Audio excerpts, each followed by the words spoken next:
আমরা এখন আছি আজাদনগর বাজার। এখানে হিমাচল একটা গাড়ি লোড, ভিতরে মহিলা এবং পুরুষ আছে। গভীর ষড়যন্ত্র।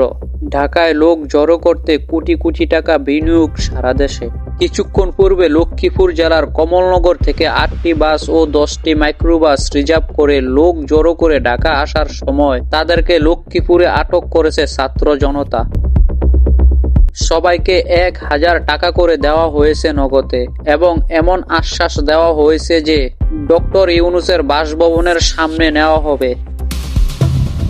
সেখানে আন্দোলন করলে 1 লক্ষ টাকা করে সবাইকে নিঃশর্তে ঋণ দিবে ডক্টর ইউনূস। দেশের বিভিন্ন জেলা থেকে লোক ভাড়া করে ঢাকায় আনা হচ্ছে। অনেক জেলা থেকে রাত 12টার পরেও রওনা দিয়েছে।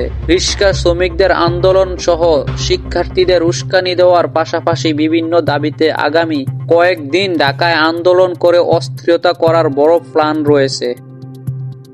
ঢাকায় এনে প্রধান উপদেষ্টা ডক্টর মোহাম্মদ ইউনূসের বাসভবনের সামনে আন্দোলন করলে 1 লক্ষ টাকা করে নিঃশর্তে ঋণ দেওয়া হবে এই প্রবলন দেখিয়ে লোক জড়ো করে ঢাকায় রওনা দেওয়ার সময় নোয়াখালী সদর থেকে আরও 10টি বাস আটক করেছে ছাত্র জনতা।